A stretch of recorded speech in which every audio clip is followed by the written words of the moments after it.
Ano pong ibig niyong sabihin, Ma? Naguguluhang tanong ni Kendra sa ina na masama ang tingin sa kanya. Ang ama naman ay malamig ang tingin na ibinibigay sa dalaga.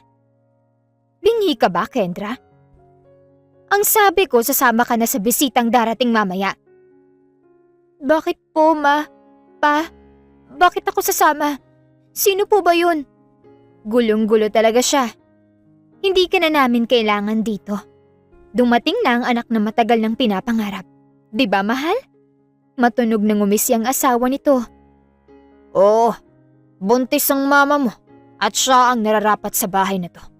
Pati na rin sa lahat ng ari-arian namin. Hindi ang isang tulad mo. Pa, bakit ganun? Hindi ko kasalanan yun. Hindi ko po ginusto. Halos lumuhod na siya sa pagmamakaawa sa magulang na huwag siyang ipamigay na akala mo ay isa lamang siyang walang kwentang bagay. Bumalik ka sa kwarto mo. Ipapatawag kita kapag dumating ng bisita na kukuha sa'yo. Ma! Huwag matigas ang ulo mo, Kendra. Takot na takot siya. Bakit ba niya nararanasan ng ganito? May malaking kasalanan yata siya noong unang buhay niya, kaya grabing pasakit itong nararanasan niya ngayon. At huwag mong tatangkaing tumakas na bata ka. Hindi mo gugustuhin ang mangyayari. Lumung-lumo siyang pumasok sa kaniyang silid. Umiiyak sa takot at pangamba. Natapos ang halos 2 oras, ay kinatok siya ng katulong. Magbibihis lang po at susunod na ako. Aniya sa katulong na may awang nakatingin sa kaniya. Hindi niya kailangan ng awa. Tulong ang gusto niyang makamit. Iniisip na lamang niya na magiging maayos na ang buhay niya kapag nakaalis na siya sa bahay na ito. Narito na si Kendra. Make use of her. Marunong naman yan sa lahat. Nakangising wika ng kaniyang ina. Napapaluha na naman si Kendra dahil sa sakit na tumutusok sa kaniyang puso. Ngayon lamang talaga nag-sink in sa utak niya na ipinamimigay na siya ng magulang. Of course, 2 milyon ba naman ang ibinayad ko rito? Nanlaki ang mga mata ng dalaga? Hindi siya ipinamimigay kundi ibinenta? Ano pong 2 milyon ang sinasabi niyo? Matunog na ngumisi ang lalaki. Ang mga mata ay sumasayaw sa katuwaan. Your parents sold you to me for 2 million pesos. So, tara na, I'll make sure to use you very well. Guwapo naman ang lalaki. Kulay berde ang mga mata. May maliliit na bigote. Matangos ang ilong. Matangkad at matipuno. Mama! Papa! Hiyaw ni Kendra nang kaladkarin na siya ng lalaking Gilbert ang pangalan. Huwag ka nang pumalag, Kendra. Magiging masaya ka sa piling ko. Hindi naman kita sasaktan. Iyak pa rin siya ng iyak at nagpupumiglas upang tumakbo pabalik sa loob ng bahay na kahit hindi naging mabuti sa kaniya, itinuturing pa ring tahanan. Magulang na itinuring pa rin niyang magulang kahit napasakit ang bigay sa kaniya. Please! Please, ibalik niyo na po ako. Ayoko po. Ibalik niyo na po ako. Kahit babayaran ko po ikaw sa binayad mo kina mama kahit paunti-unti. Please po, magtatrabaho po ako, babayaran ko kayo. Mahinang natawa ang lalaki. Baritono ang boses. Malalim. Nakakatakot. No, ibang usapan namin ng magulang mo. Iba ang usapan nating dalawa. Wala siyang maisagot. Hindi na niya malaman ang nararamdaman. Takot, galit, puot, tampo, halo-halo na. Hindi na niya mapangalanan. Huwag kang mag-alala.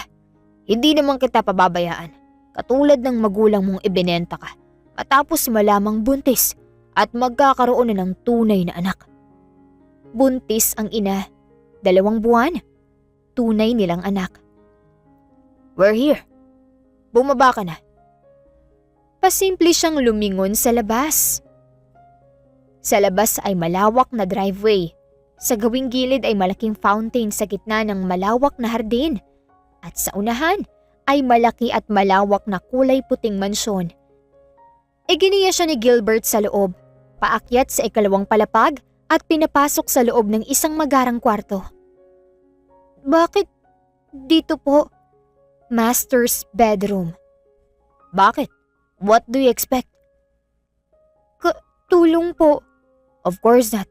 Eksahiradang anito. Stay here as you want. Hindi ka katulong.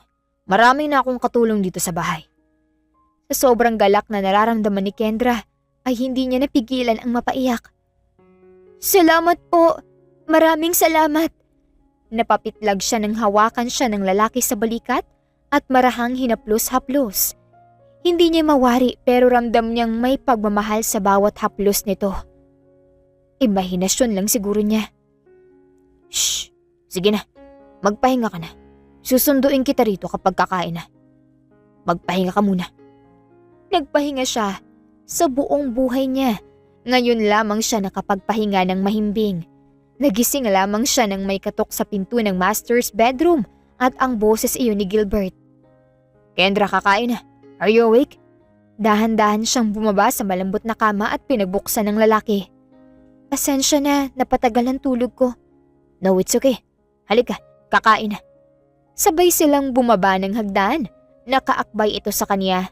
Naiilang siya, pero binaliwala niya dahil baka wala lang yun sa lalaki. Ang bait kasi nito. Habang kumakain ay nagtanong ito. May gusto ka bang tawagan? Kumustahin o ano? Wala akong phone at... Oo nga pala, wala akong nagdalang gamit. Hayaan mo na, ibibili kita. Sa ngayon, heto. Inabot nito sa dalaga ang mamahaling phone. Heto muna, gamitin mo, tawagan mo. Kung sinong gusto mong tatawagan, okay lang. Sige na. Salamat po. Maliit na bagay. Sa susunod pag-uusapan natin ang iba pang plano sa buhay. Anong plano? Naguguluhang tanong niya. Nothing much. Sa ngayon mag-relax ka. Take a rest. Tumango siya at nagpatuloy sa pagkain. Ang cellphone na ipinahiram sa kanya ay mahigpit na kapit. Salamat po ulit. Nahihiyaman ay tinanggap niya ang phone at naisipang tawagan agad ang best friend niya. Baka nag-aalala na ito sa kanya. Lagi pa naman itong nangungumusta dahil nga ay alam nito ang sitwasyon niya sa bahay. Hello, Cindy? Yes, sino to? Halos magtatalon sa tuwa si Kendra nang marinig ang boses ng kaibigan. Marinig lang ang boses ni Cindy, sapat na para mapanatag siya. Si Kendra to, Cindy. Oh my gosh! Kendra, is that really you? Nasaan ka, Kendra, ha? Where are you? Galing ako sa inyo kani-kanina lang and I learned what happened to you. They really masama talaga. Mahina siyang natawa sa kabila ng luha sa mga mata na ayaw paampat. Okay ako, Sind. Mabait naman yung... Sinulya pa ni Kendra ang lalaki na patuloy sa pagkain. Mabait naman si... Gilbert. She heard Cindy's cough on the other line. Totoo?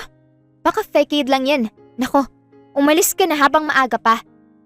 Awa ka sa sarili mo, Kendra. Umiling ang dalaga na ani mo makikita yun ng kaibigan sa kabilang linya. Hindi, Cindy. Ito nga oh. At phone niya ang gamit ko para tawagan ka. Mabuti naman kung ganon. Anito na sinundan ng mahabang buntong hininga. Nasaan ka? Pupuntahan kita. Tumingin siya kay Gilbert upang humingi ng pahintulot kung maaari ba niyang ibigay sa kaibigan ang address ng bahay nito. Nang tumango ito, ay mabini siyang napangiti. Hindi nga nagtagal, kinabukasan ay dumating ang kaibigan ni Kendra. Oh my gosh! Buhay prinsesa ka naman pala rito, girl! Wow! Manghang-mangha ito sa mansyon. Ano ka raw ba dito? Wala namang sinabi. Tinanong ko kung katulong hindi naman daw. Naguguluhan nga ako. Pero ang bait niya, ang yaman. Tapos, ang guwapo. Nakakainggit ka na tuloy. Mahinang natawa si Kendra. Baliw ka. Hindi ganoon. Sus! O baka naman type ka kaya walang salita na binili ka ni Gilbert at mabait sa'yo. Hala, baka aasawahin ka, girl. Bunganga mo talaga, Cindy. Mabilis niyang tinakpan ang bibig nito at baka may makarinig. Samain pa siya. Sabihin lamang na masyado siyang assuming ngayong tinulungan lang naman. Mabait lang talaga siguro. Sa sarili niya sinasabi ang bagay na yon. If you say so.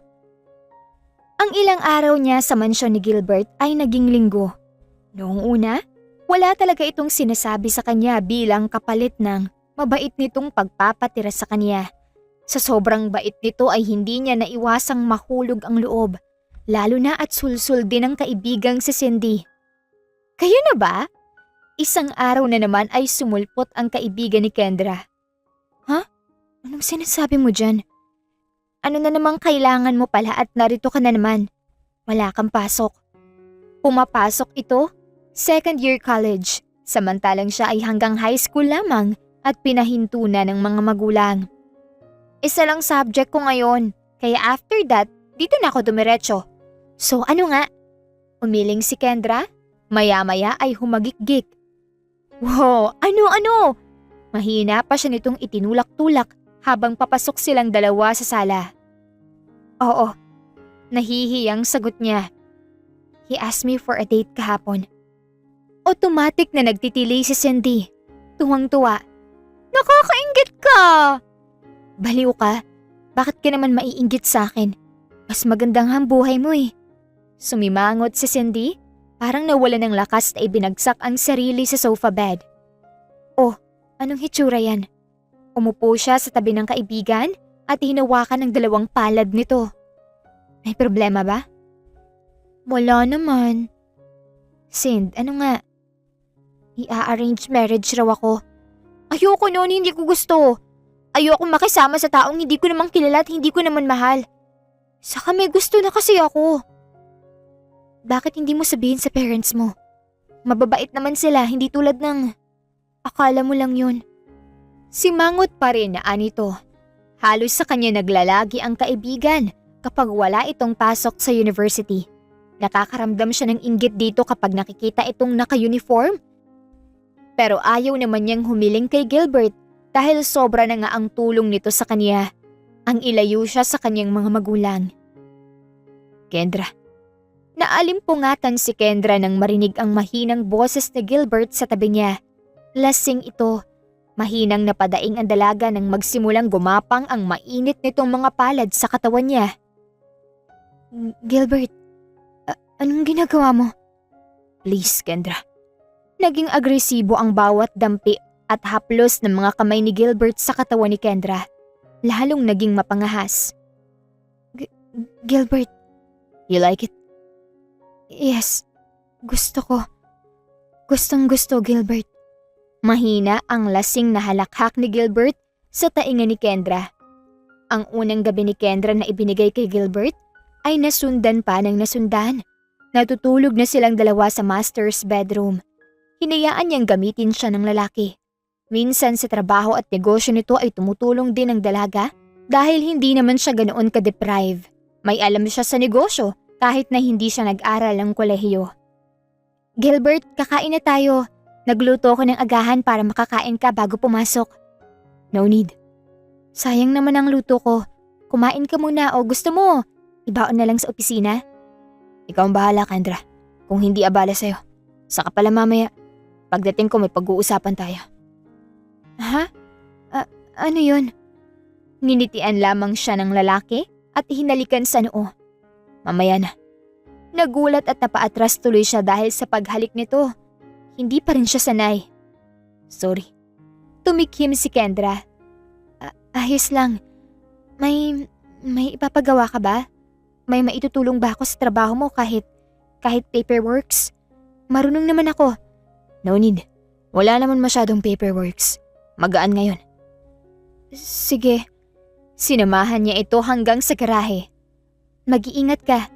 Salamat, Kendra. Ikaw rin. At iniwan siya nitong tulala sa garahe. Wala siyang magawa sa maghapon kaya naglinis na lamang siya. Sinasaway nga siya ng mga katulong pero hindi naman kasi siya sanay ng walang ginagawa. Hanggang sa hindi niya namalaya na hapon na pala. Excited siyang nagtungo sa porch nang marinig ang tunog ng sasakyan. Si Gilbert, dumating na. Hi! At tulad ng nakagawian, pinatakan siya nito ng halik sa noo. Anong ginagawa mo rito sa labas? Gabi na. Hinihintay kita. Excited na ako sa pag-uusapan natin. Mahina itong humalakhak. Kumain ka na ba? Nagluluto pa sila Manang. Nakangusong aniya. Pinagalitan ako nung tutulong sana ako. What? Bakit ka pinagalitan? Let me talk to them. Hindi. Hindi. Kasi maghapon akong tumulong sa paglilinis ng bahay hanggang sa hardin. Pati raw ba naman sa pagluluto, ganun pa rin. Tinawanan siya nito bago kinurot sa magkabilang pisngi. Aray! Ang cute-cute talaga ng mahal ko. Natigilan si Kendra. Ano? Hmm? Diretso sila sa kwarto. Parang hindi naman ito naalala ang nabanggit, kaya dahan-dahan siyang umiling. Baka nadala lang sa eksena. Ano na nga yung pag-uusapan natin? Lumiwanag ang mukha nito. I enrolled you to Almonte International University. Nanlaki ang mga mata ni Kendra.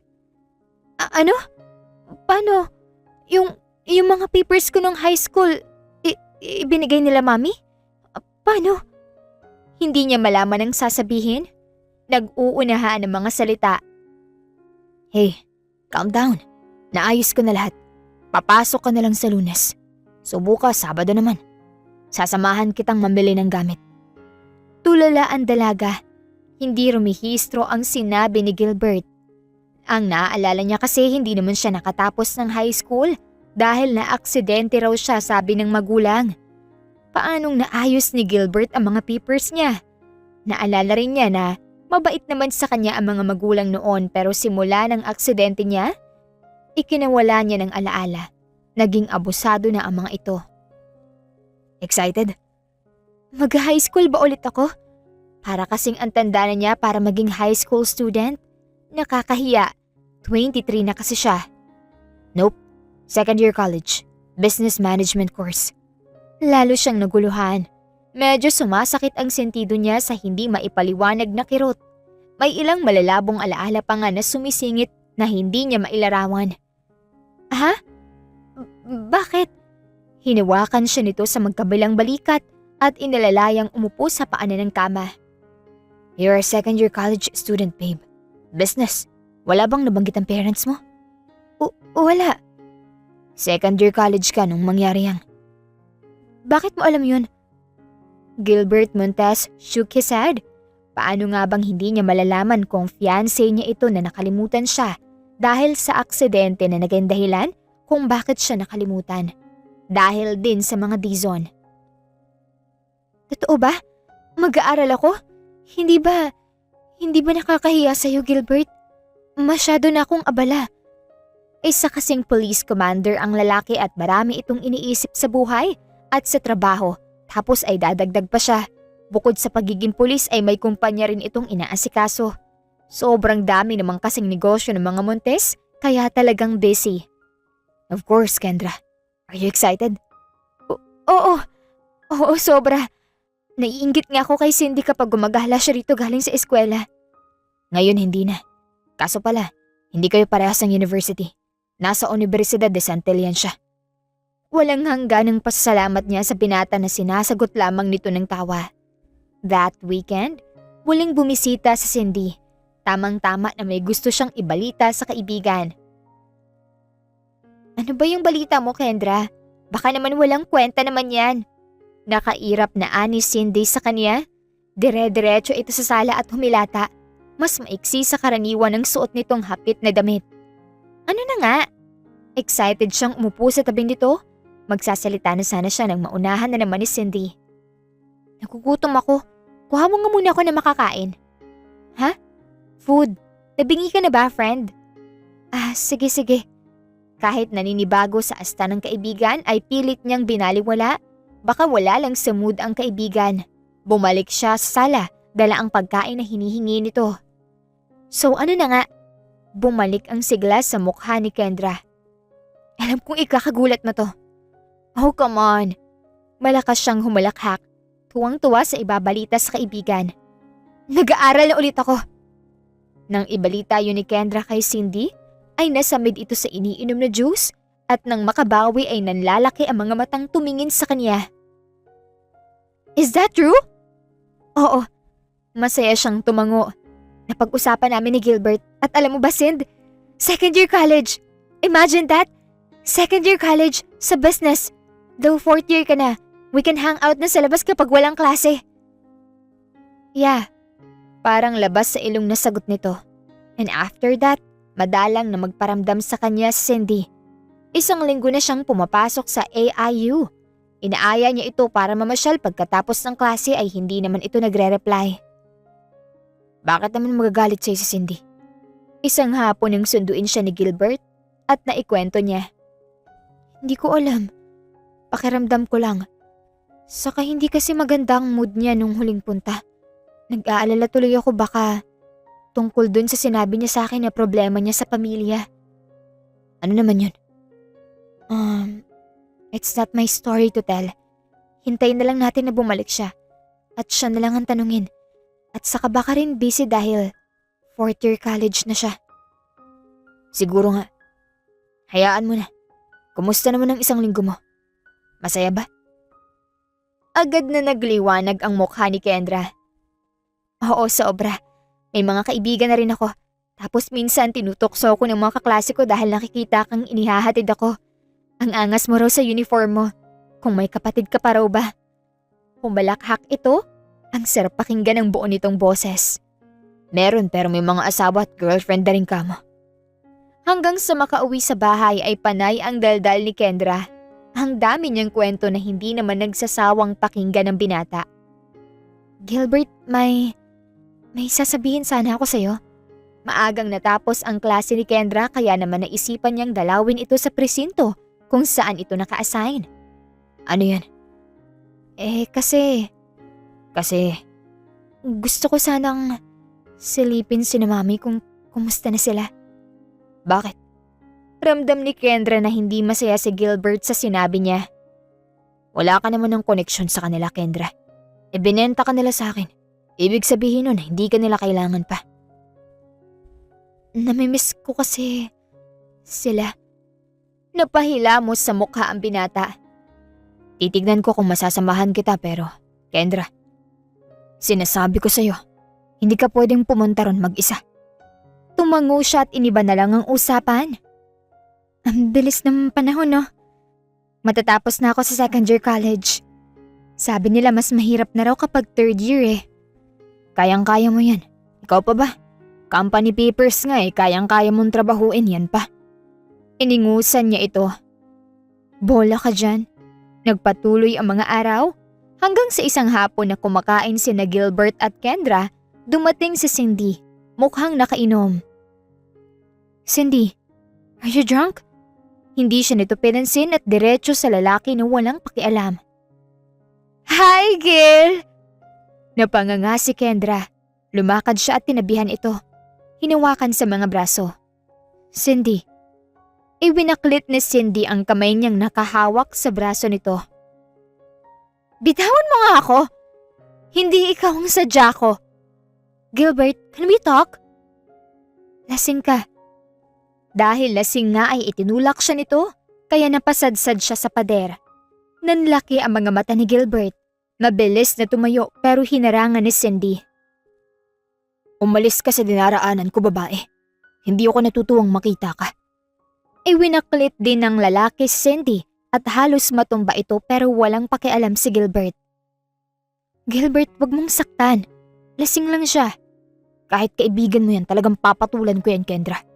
Binuhat siya nito bago bumaling kay Cindy na mukhang nakabawi na. Humarang sa dinaraanan nila. Alis! Gilbert, wag! Wala namang nagawa si Gilbert kundi ang hindi napansinin si Cindy na nakatingin. Iniupo siya ng lalaki sa upuan na nasa dining.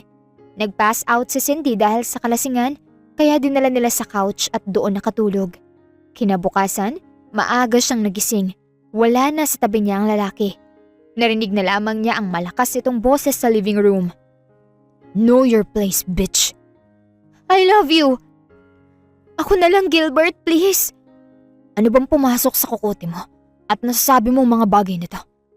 Dahan-dahan siyang bumaba ng hagdan. Hindi siya napapansin ng dalawa. Ikaw ang gusto ko noon pa man pero bakit kahit walang maalala si Kendra siya pa rin? Hindi ka niya maalala. Huwag mo siyang pagtiyagaan. Ako na lang. Sumasakit ang puso ni Kendra sa mga naririnig. Anong nangyayari sa kaibigan niya? Nang tuluyan siyang makababa, si Gilbert ang unang nakapansin sa kanya. Kendra, mabuti na lang at walang pasok ngayon. What's going on? Malamig na tanong niya bago mabalasik ang tingin sa kaibigan na nagawa pa siyang ngisihan. Wala babe, kakain ka na ba? Nagluto ako. Mariin pa rin ang tingin ni Kendra kay Cindy na umupo sa couch at nagdekwatro. Nakakaasar ang tingin sa kanya. Nagluto kami. Right, Gil? Ano nangyayari sa'yo, Cindy? Pokpok ka na ba ngayon?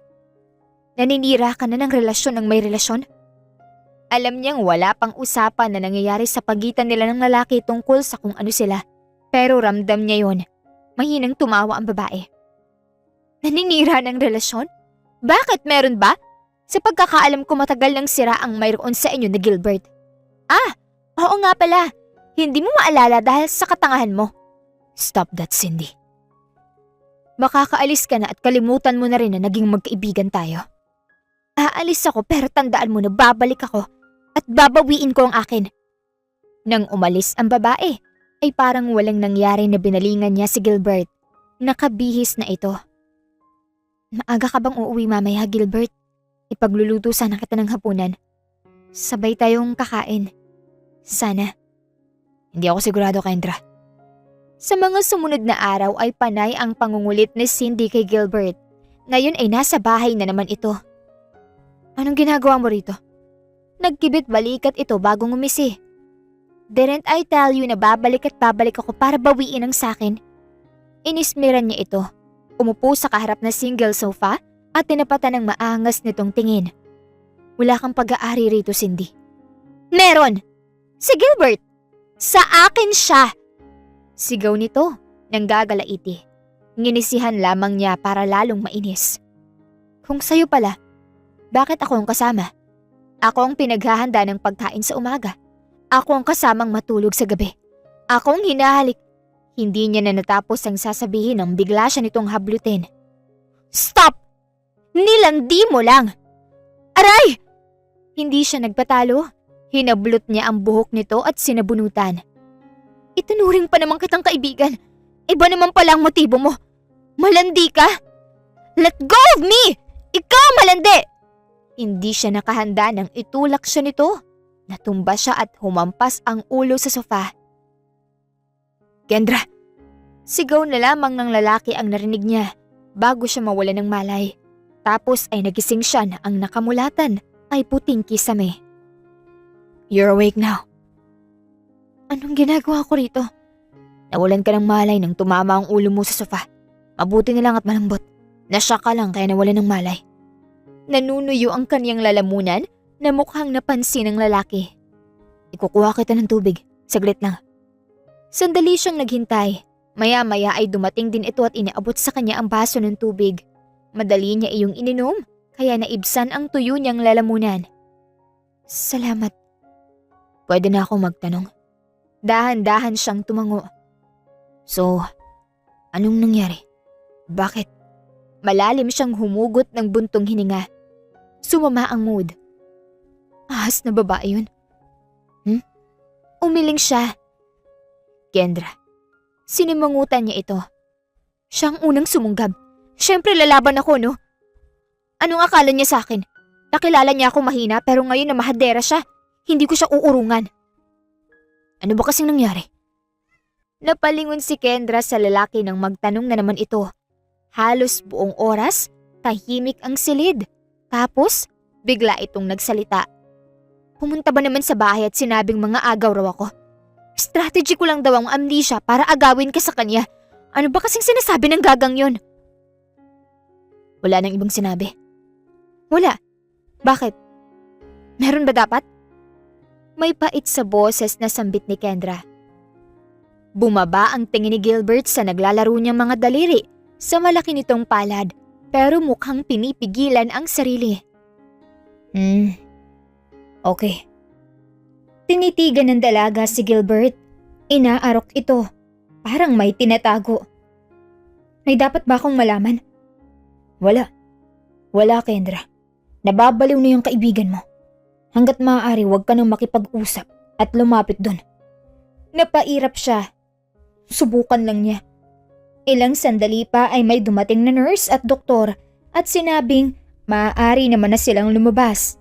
Nagbilin lamang na umiwas sa stress at sa mga bagay na ikasasakit ng ulo niya dahil may posibilidad daw na tuluyan na niyang makalimutan ang nakaraan.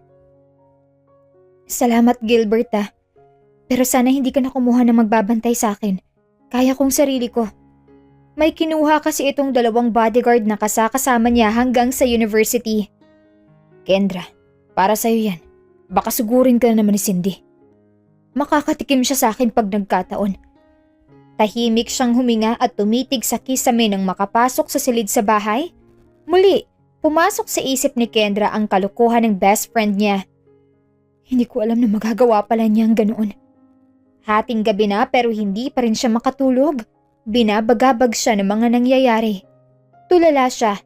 Mabilis na lumipas ang mga araw. 4th year college na siya at kailangan ng company para sa internship. Aray! Ang sakit ng ulo ko sa kakaisip sa papasukang kumpanya. Hindi niya sinasabi kay Gilbert dahil ang dami-dami na nitong problema. Mukhang magre-resign na nga sa pagkapulis at tututok na lang sa negosyo. Dahan-dahan siyang lumabas ng silid at nagtungo sa telepono upang tawagan ang lalaki. Hello? Kendra, bakit? May kailangan ka ba? Wala naman. Namiss lang kita. Narinig niya ang mahinang pagtikhim nito. Ilang segundo muna bago nagsalita ulit. Wait. Pauwi na ako, Kendra. Hintayin mo ko. Nataranta siya. What? Bakit ka uuwi? Sabi mo na miss mo ako eh. Madalang kong marinig sa mahal ko yan. At oo, during those years, nahulog ang loob ni Kendra kay Gilbert at ganoon din naman ito kahit na sinasabing matagal nang magkakilala at dati pang mahal siya. Hindi mo naman kailangan umuwi. Baliw, you have work, Montes. Cute. I bet you're blushing, love. Namula siya. Totoo ang sinabi nito. Kilalang kilala na nga siya ng binata. Mamaya ka na umuwi. May trabaho. Saka busy rin ako sa school projects ko. Manggugulo ka lang dito. Halos wala siyang alam sa buhay ng lalaki. Basta ang alam niya, mayaman ito. Sobrang yaman. Karma. Matapos kasi ang pagbubuntis ng ina ay naging maselan dahil may edad na. Naipanganak naman ng maayos pero nito nga ay namatay rin ang sanggol. Kararating lamang ni Gilbert galing sa trabaho. Naabutan siyang may binabasa sa phone. Nag-text kasi ang ina. Wala naman. Kumain ka na ba? Hindi pa. Nauna siyang maglakad sa kusina. Ipaghahanda kita, Gilbert. Nagluto ko kanina habang nagre-relax ang isip sa academics. Mahinang natawa si Gilbert. Nakaupo na sa upuan kaharap ang mesa. Tapos mamaya magpupuyat ka na naman. Bahala na mamaya. Habang kumakain ay tahimik siyang nakatingin sa binatang maganang kumain. Sarap na sarap ito sa bawat luto niya. Nagre-request pa nga minsan na baunan niya sa trabaho. Hindi kayo nahanap sa inyo? Nakakatuwa na ang tanda na nito hinahanap pa rin ng magulang. Sana siya rin may ganoong magulang pero wala naman kasi. Hindi. Natatawang nito. Pinalalayas na nga ako't ba't daw hindi pa makaalis ng bahay. Nakakasawa na raw ang pagmumukha ko. So, dito ka na? Ayaw mo na ako rito? Ayaw mo na akong kasama? Iningusan ni Kendra ang kasintahan. Ang drama nito. Ang drama mo, nagtatanong lang naman ako. Ibinaba nito ang kubyertos na hawak bago siya tinitigan. Oo, dito. Kasama mo. Hanggang sa sumunod na araw ay sumulpot na naman sa Cindy. Ilang linggo lang itong tumigil sa panggugulo. Tapos, balik na naman. Gigil na gigil ang dalaga na ang napagbalingan ay ang kasintahan. Gilbert. Tatamaan ka talaga sa akin pag nalaman kong bumalik na naman ditong babaeng yun. Mahina itong tumawa. Bakit? Hindi ko makokontrol ang mga pumupunta rito sa kumpanya. Lalo na kung mga investor. Natatawang nito. Mukha bang investor ang babaeng yun? Sa mukha nun? Pumalakhak na ito, tuwang-tuwa dahil sa pamumula ng pisngi ng dalaga dahil sa inis. Tuwang-tuwa, Gilbert? Hindi na. Hindi na pero nagpipigil na naman ng tawa. Sinamaan niya ng tingin. Pakiramdam niya ay ginagawa na lang siyang katatawanan ng binata. Tawa pa.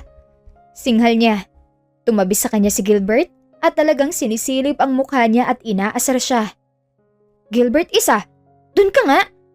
Ang gaan-gaan ng pakiramdam niya sa mga sumunod na araw. Parang nawala yung lahat ng sakit at problemang naiipon sa kanyang puso dahil sa maharot na kaibigan niya. Nawala na rin sa isip niya ang mga magulang at ang ginawang pagbenta ng mga ito sa kanya kay Gilbert. Ba't busangot ka? Tanong niya kay Gilbert isang hapon na umuwi ito galing sa opisina. Siya naman ay kadarating lang din galing sa university. Tapos ng internship kaya naman sa university na ulit siya. Talaga bang hindi pwedeng hindi aattend doon? I can do something naman. Huwag ka na lang umattend, Kendra. Baka mapaano kayo ni baby. Baliw. Graduation party na rin yun. Farewell party para sa aming lahat. Saka sa uni yun, hindi naman sa bar. Hindi rin ako iinom para sa ikatatahimik mo. And yes, she's 2 months pregnant with Gilbert Montez's child. Pero, no buts. Kaya ko, Gilbert. Matigas na sambit ng dalaga. Ayaw naman niyang hindi umattend dahil sayang din ang experience doon. Hindi na yun mauulit pa. Akala nga niya hindi talaga niya mararanasan kaya laking pasasalamat niya sa lalaki. Totoo nga pala, bumisita ka naman daw sa parents mo kapag may time. Sabi ni Mom? Oo, kausap ko kanina habang naghahanda ako ng almusal. Hindi niya alam kung paano ba nagsimula na close na sila ng mama ni Gilbert. Medyo ilang siya sa ama nitong general dahil sadyang istrikto ang mukha at maotoridad kahit wala namang ginagawa. Sa Sabado isasama kita. Wala ka namang gagawin ano? Wala pero hindi ko rin sure. Graduation na. Nahihiya pa rin kasi ako sa pamilya mo eh. Bakit ba? Kilala ka na nga nilang lahat oh. Pamilya ka na rin nila. Ba't ka mahihiya? Saka para ma-surprise natin sila. Natigilan si Kendra sa mga katagang sinambit ni Gilbert. Ha? Agad-agad? Mahina itong natawa. Oo. Pinayagan din naman siya ni Gilbert na umattend sa graduation party. Inihatid siya at sinabing mag-text kung uuwi na. Tatambay lang daw ito sa malapit. But then, an unexpected thing happened. Tubig lamang ang ininom niya pero nawalan siya ng malay. At nagising na lamang na nasa isang hotel room. Dali-dali siyang bumangon. Hinagilap ang mga damit na hindi niya alam kung bakit nahubad sa kanya. Where have you been, Kendra Dizon? Salubong sa kanya ng lalaki pagkapasok sa loob ng bahay. Umiling siya. I just woke up in a hotel room. Wala akong maalala. Sinungaling. Hindi niya alam kung saan nanggagaling ang galit sa mga mata nito. Sinisigawan mo na ako? Gagawin kong gusto ko. Magsabi ka ng totoo, Kendra. San ka galing? Totoo ngang sinasabi. Ano to, ha? Halos isampal nito sa mukha niya ang cellphone na may video. A video that she doesn't know. She's having an intimate moment with someone she don't know. Napanganga si Kendra. San galing yan? Gilbert, saan mo nakuha yan? Mas nag-alab ang mga mata nito. Grabe. Halos magdamag akong parang baliw na naghahanap sa'yo. Tapos ikaw? Ikaw nagpapakasarap sa ibang lalaki. Disappointed ito. Ramdam niya sa bawat salita. Pero sigurado siyang hindi siya ang babae roon. Wala siyang maalala tungkol sa nangyari sa kanya ng gabing yun. Pero sigurado siyang walang nangyari. Ramdam sana niya yun dahil katawan niya yun. That's not true. Hindi totoo yan. Walang nangyaring ganyan, Gilbert. Maniwala ka. Pero hindi ito naniniwala. Disappointment is really evident in his eyes. Mahal kita, Kendra. Mahal na mahal pero hindi ko na alam. Napalunok siya. Takot sa sunod nitong sasabihin. No, Gilbert. Hindi nga ako yun. Wala akong alam. Let's break up. Natigilan si Kendra. Parang may matinis na tunog sa kanyang tainga. Mariin siyang napapikit sa nararamdamang sakit. Ano? Ganun-ganun na lang yun, Gilbert? Paano kami ng anak mo? Ang bilis mong magtiwala, ang bilis mong maniwala. So disappointed in you, Gilbert. May hinanakit na sambit niya. Paulit-ulit na lumulunok dahil sa bara ng lalamunan. Kahit pala magkaanak na tayo, ang bilis mong bibitawan kung pakitaan ka lang ng mga ganyan. Sabihan ka lang ng kasinungalingan. Ni hindi mo man lang inalam kung totoo ba o fake ang ipinakita sa'yo. Hindi ito umimik. Nakatungo lamang at nakatingin sa sahig. Iniwan niya ito sa sala. Dumiretso siya sa kwarto at nag-impake. Aalis siya. Wala naman palang halaga ang lahat ng pinagsamahan nilang dalawa sa kasinungalingang nalaman nito. Pagbaba niya ay wala doon si Gilbert. Mukhang umalis ng walang paalam. Iiling-iling siyang umalis ng bahay. Walang paalam. Kendra! Kendra! Hiyaw ni Gilbert pagpasok ng bahay. Medyo nakainom siya. Gusto niyang magpalipas muna ng sama ng loob dahil sa napanood. Anonymous ang nag-send, kaya hindi niya matrack. Nasaan ka? Wala sa kwarto. Doon na tila na wala ang kalasingan niya. Agad siyang bumaba at nagtanong sa mga katulong pero wala raw nakakita. Mga walang kwenta. Dali-dali siyang lumabas at nagtungo sa mansyon ng mga Montes. Ang ina ang sumalubong sa kanya. What brought you here, Gilbert? Ang tagal na pinapupunta kita at isama si Kendra pero hindi ka naman nagpupunta. Ngayon ikaw lang ang mag-isa. Mami, si Kendra nandito ba? Nandito bang asawa ko, Mami? Nangunot ang noo ng kaniyang ina. Matagal siya nitong tinitigan bago inismiran. Kailan kayo ikinasal? At isa pa, bakit ba dito mo hinahanap si Kendra wala naman dito? Ni ayaw mo ngang dalhin dito yung bata. Bakit ba't hinahanap mo iniwan ka? Anong ginawa mo? Kagaguhan mo. Mom, she left me. Iniwan niya ako. Iniwan ako ng mag-ina ko. Mag-ina mo? Bakit? Buntis si Kendra? Tapos gumawa ka ng kalokohan? Ay talagang iiwan ka. Ano akala mo sa mga babae manhid? Hindi ganon. At ikinuwento nga niya ang mga nangyari. Simula noong graduation party hanggang sa nang umuwi siya. Tulungan mo naman akong hanapin ang mag-ina ko, Mom. Please. Tinitigan siya ng ina. Bumuntong hininga at tinalikuran siya. I'll see what I can do. Sa ngayon, namnamin mo yung katangahan mo. Mom, ask Mr. Aaron Valencia if he can help you with that edited video. Huwag kang tatanga-tanga, Gilbert. Wala akong anak na praning. Paano kung hindi edited ang video? Saka mo na isipin yun. Sikmat nito. Ramdam ang inis at kigil sa kanya ng ina. Tawagan mo yung magaling na IT na sinasabi ko sa'yo. Kung hindi ka pansinin, sabihin mong pangalan ng tatay mo. Hindi basta-basta yung IT expert na yan. Baka kung bigla kang sumugod, bumulagta ka sa sahig na butas ang ulo. Wala siyang sinayang na oras. Nang ibigay ng ina ang address ng lalaki, ay mabilis niyang pinuntahan pero wala ito roon. Tinawagan niyang ina. Mommy, wala sa address na binigay mo. Nasa kotse na siya at nagmamaneho ng walang patutunguhan. Baka lang. Nagbabaka sakali siyang makita o masulyapan si Kendra. Yung kabilang unit. What? Malayo na ako sa kondo niya. At saka anong gagawin niya sa kabilang unit, Mi? Sa boyfriend niya. Mariin siyang napapikit. Bakit hindi na rin sinabi ng ina ang impormasyong yun? Inis na inis siyang nag-U-turn. Gagawin niya ang lahat para mahanap ang mag-ina niya.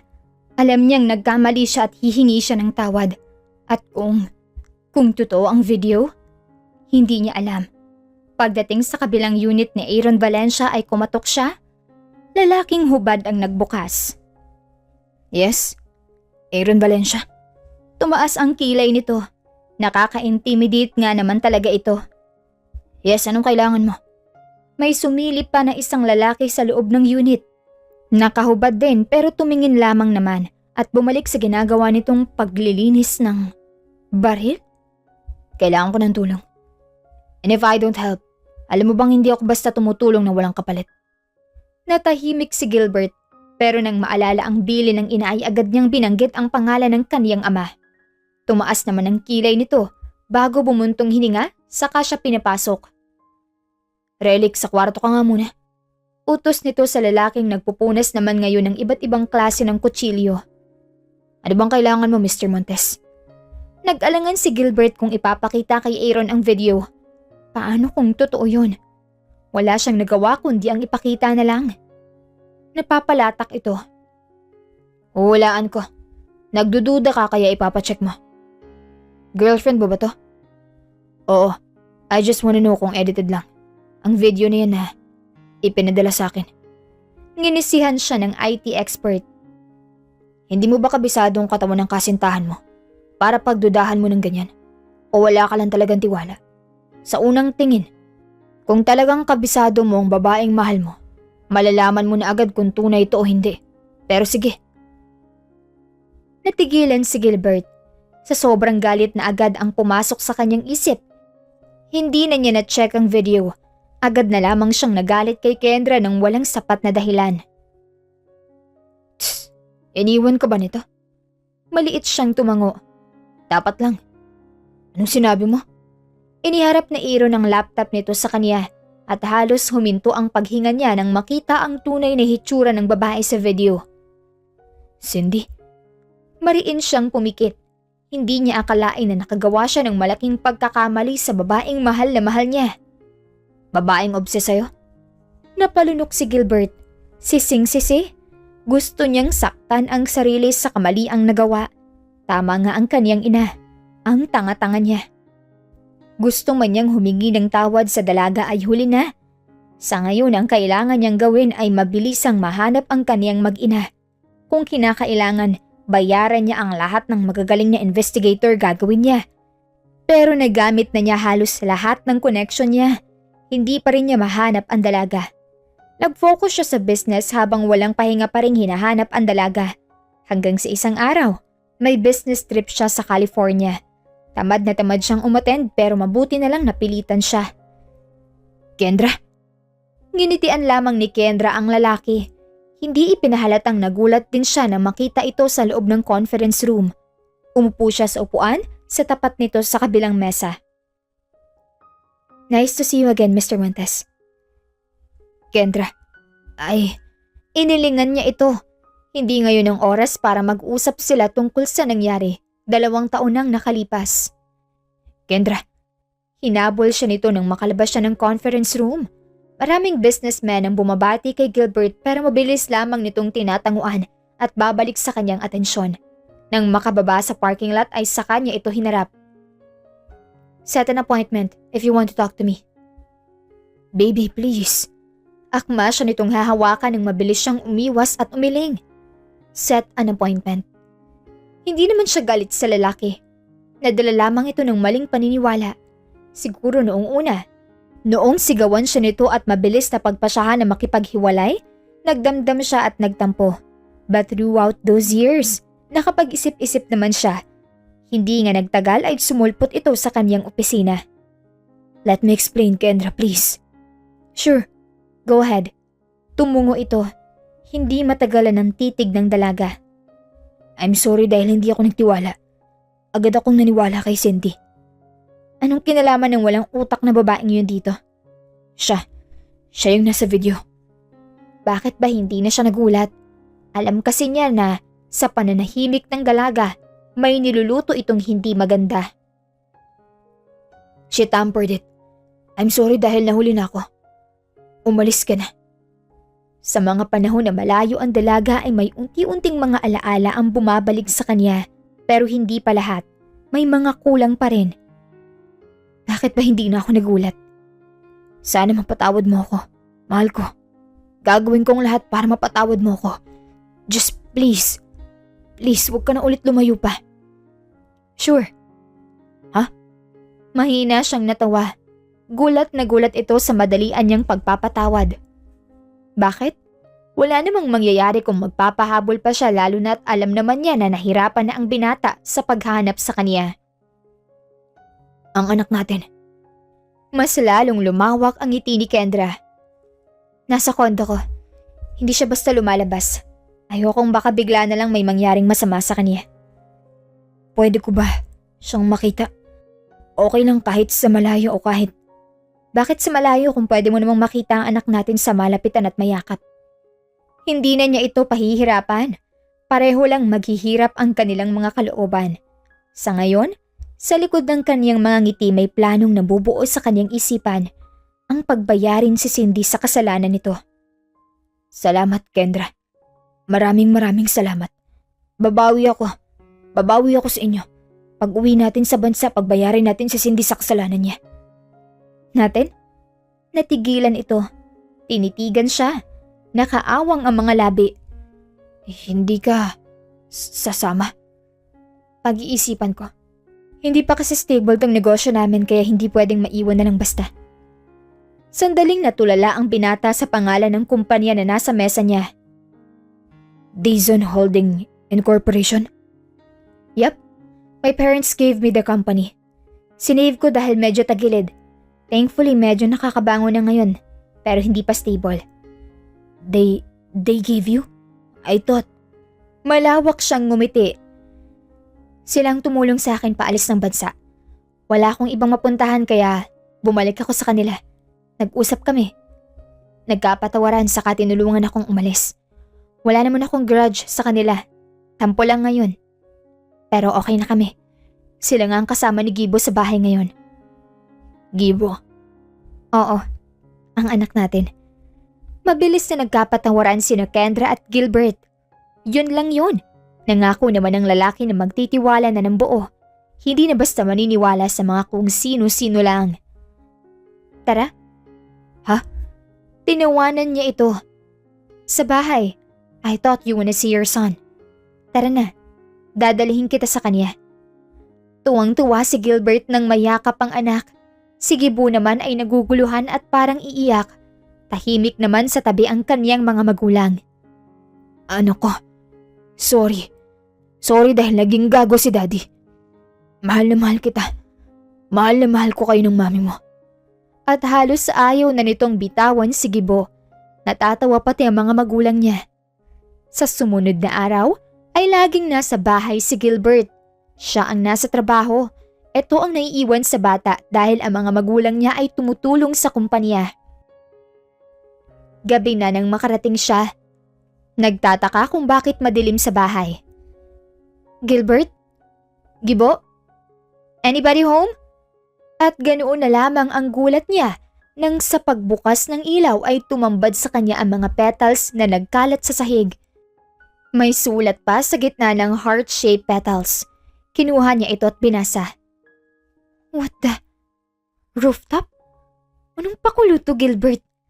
At halos tumalon sa lalamunan niya ang puso dahil sa malakas na kabog nang makita ang kaniyang mag-ama. Naghihintay sa kanya. May nakaset up na table sa gitna, may mga kandila at mga bulaklak na nakakalat sa sahig. May bouquet sa kaliwang kamay si Gilbert habang sa kanan naman ay si Gibo. Kendra. Hi. Ano to, Gilbert? Nginitian lamang siya ng binata. Ibinaba nito si Gibo na tumayo at pinanood ang paglapit ng ama sa kanya. Nanlaki ang mga mata niya nang biglang lumuhod sa harapan niya ang lalaki at may inilabas na singsing. Gilbert. I know this is long overdue but please do answer my question, Miss Dizon. Will you marry me? Agad na tumulo ang kaniyang mga luha. Sobrang saya ng puso niya. Oo. Yes, Gilbert. I will marry you. Sa sobrang katuwaan ni Gilbert ay napatalon pa ito at napasuntok sa hangin. Thank you. Thank you so much, love. Ngunit nang isuot nitong engagement ring sa daliri niya, natitigan niya itong mabuti. Biglang may sumigid na kirot sa kanyang sentido. Sobrang sakit na nagpalabo sa kanyang mga mata hanggang sa mawalan siya ng malay. Nagising siya sa ospital. Tulala. Naaalala na ang lahat. Kendra. Kendra, hey. May masakit ba sa'yo? Tell me, love. Nagalit siya sa magulang ng walang karampatang dahilan. They were blackmailed by Cindy's parents na iatras ang engagement ni Kendra at Gilbert. Narinig at nalaman niya yun, kaya siya na-aksidente. Plano ni Cindy. Ang pamilya nito ang dahilan. Love. Nanatili siyang tulala. Ang kapal ng mukha ng babaeng yun na lumapit na naman sa kanya matapos ang aksidente at taniman ng galit ang puso niya.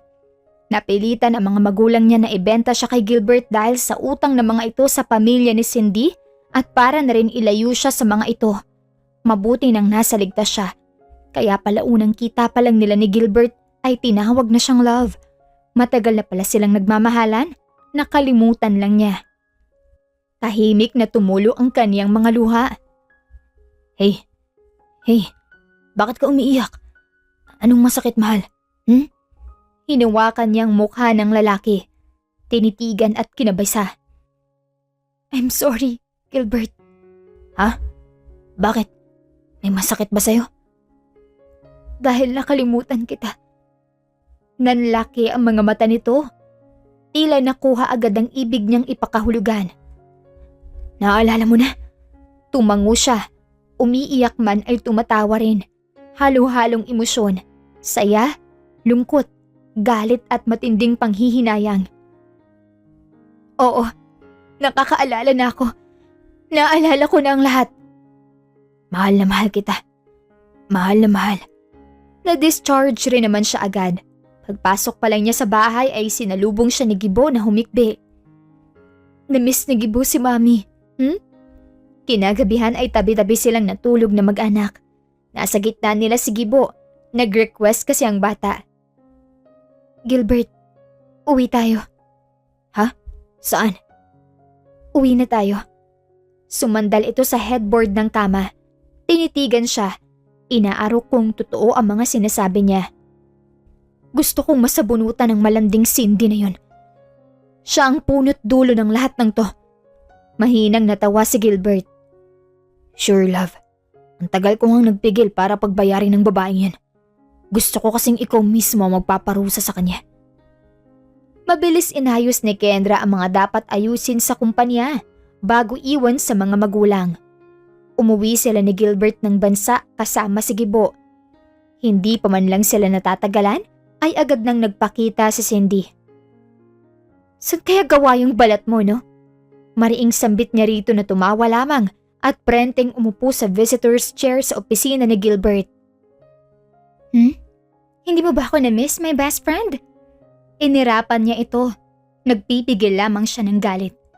Bakit naman kita mamimiss? Sino ka ba? Malanding uod ka lang naman sa buhay namin ng fiancé ko. What the? Anong sinabi mo? Kung ako uod, ikaw naman, higad. Kating-kate, girl. Dikit ng dikit kay Gil, kahit na nakipag-ano sa ibang lalaki. Wow! Ang kapal naman ng mukha mo. Tumayo siya at dahan-dahang lumapit dito. Talaga ba? Paano mo pala nalaman yung video? Ay sabi ni Gilbert, wala namang ibang nakakaalam nun. Unless, galing sa'yo. Umigkas ng kamay nito para sampalin siya, pero hinuli lamang niya ang kamay nito bago sinampal sa sariling mukha. Napaatras sa Cindy. Nanlisik ang mga mata. Nambibintang ka?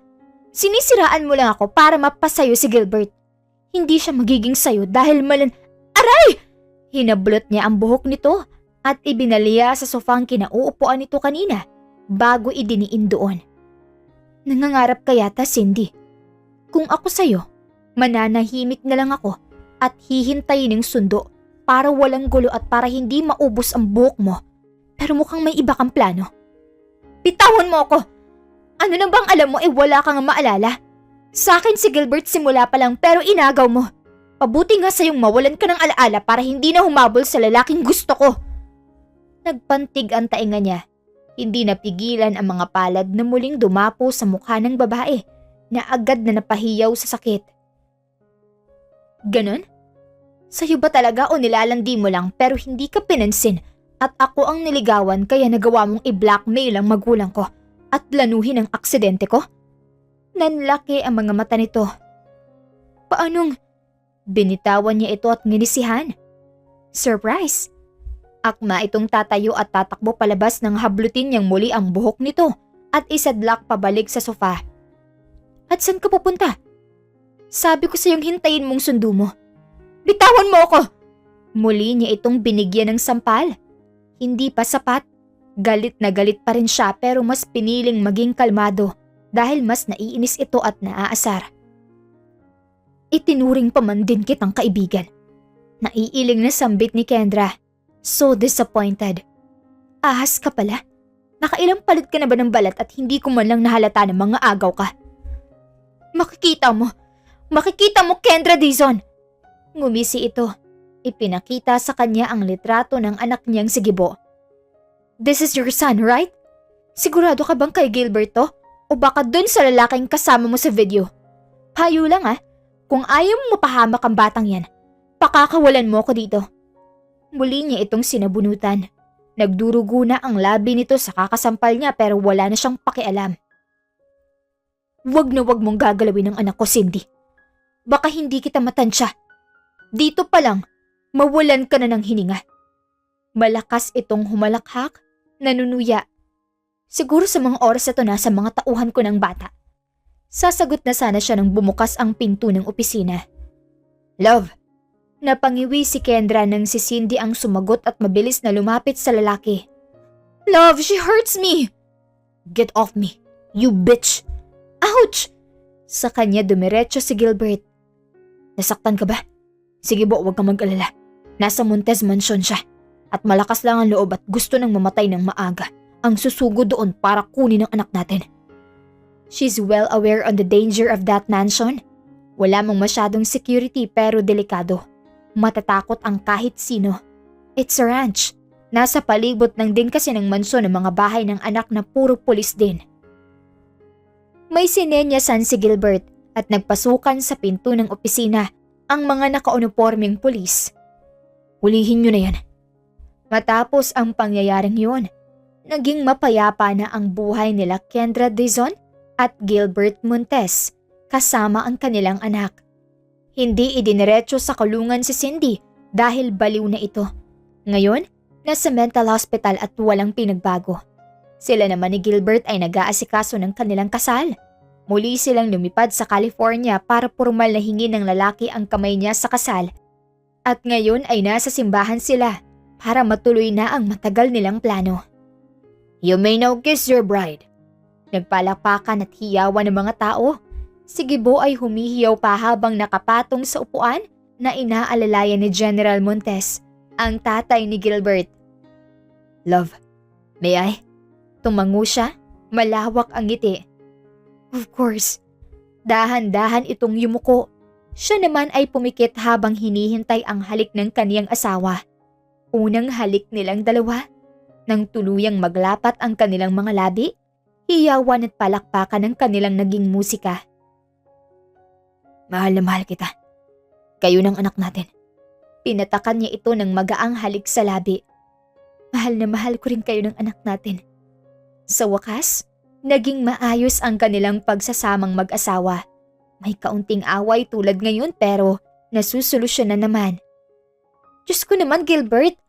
Hating gabi na, ano bang ginagawa mo at halos dyan ka na sa opisina tumira? Babe, may problema kasi. Kailangan ko lang tutukan. Pasensya na.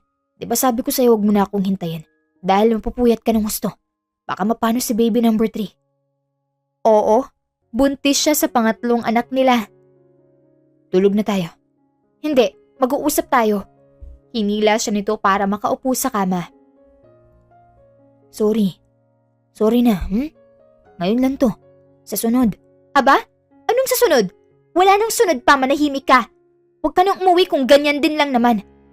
Umiga siya at tinalikuran ng asawa. Sobrang clingy niya rito. Ayaw niyang nawawala sa paningin niya. Ayaw niyang natatagalan itong wala, kaya gigil na gigil siya kapag ang tagal nitong umuwi. Naramdaman niya ang yakap nito. Love, hindi na. Uuwi na agad. Ewan, wala nang maniniwala sa'yo rito. Sus, miss mo lang ako agad eh. Isinasama naman sa opisina, ayaw. Paano siya sasama? Gayong tamad na tamad siyang kumilos, pero ayaw naman niyang hindi ito kasama. Itong pangatlo nilang anak ang sobrang arte. Ang dami niyang nararamdaman sa katawan. Pasyal tayo bukas. Family bonding. Agad na nawala ang busangot sa mukha ni Kendra. Hinarap niya ang asawa. Talaga? Ay, ang tagal ko na nga hindi nakakapag-shopping. Hindi na kasya yung mga damit ko. Ano ba yan? Tumataba na ako. Tignan mo, mukha na akong butete, Gilbert. Ang pangit ko na. Bumangon siya at humarap sa salamin. Sinipat ang sarili. Malakas lamang na humalakhak ang kaniyang asawa. Huwag mo akong tawanan, Gilbert.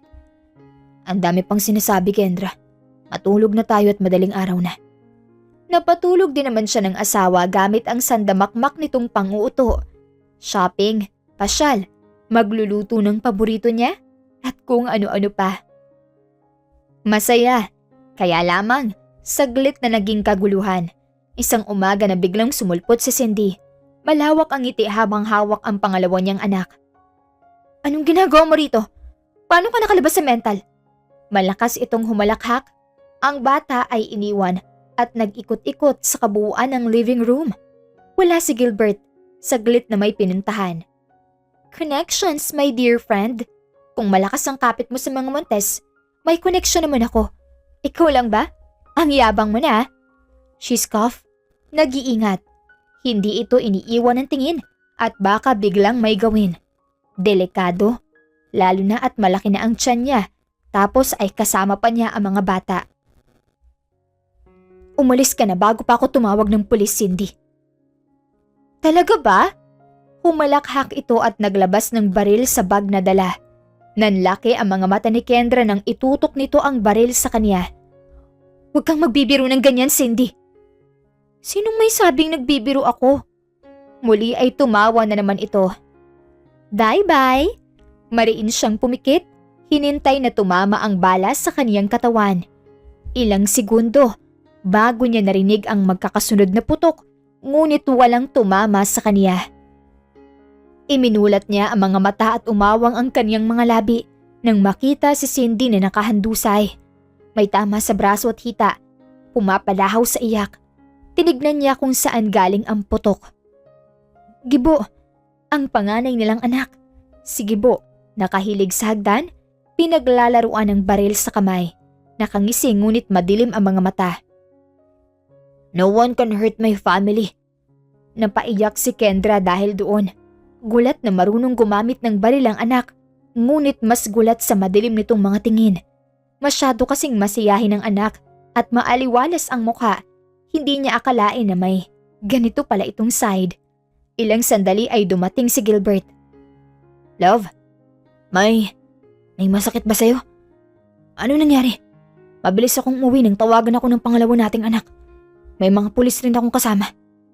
Buhat sa sinabi nito ay nagsipasukan ng mga pulis kasama ang dalawa nitong kapatid. Ang isa ay nakangising lumapit kay Gibo na may hawak pa ring baril. Tinapik ang ulo ng bata bago bumaling kay Cindy na umiiyak na at naghuhurumintado. Si Gibo, mahal. Paanong marunong siya humawak ng baril? Hindi ang sarili ang inaalala niya. Niyakap at binalikan siya ng asawa. Our second child also knows how, baby. They do boxing and martial arts too. For self-defense. Hindi na pala siya mag-aalala sa mga anak kung ganoon. Lalo na sa estado ng buhay nilang laging hinahabol ng gulo dahil sa negosyo. Hindi na ulit ang mangyayari, mahal ko. Naniniwala naman siya sa asawa. Ilang panahon pa ang lumipas. Dumating ang due date ng panganganak ni Kendra. Nang marinig niya ang unang iyak ng anak, may gumuhit ng ngiti sa kanyang mga labi. Nadagdagan na ulit sila. Mas sasaya pa ang kanilang pamilya. Wakas, maraming salamat po sa inyong pakikinig. Kung nagustuhan niyong kwento, please leave a like, a comment, share, and subscribe to my YouTube channel. This is Miss Hanelet, here in Miss Teen Stories. Hanggang sa muli, paalam!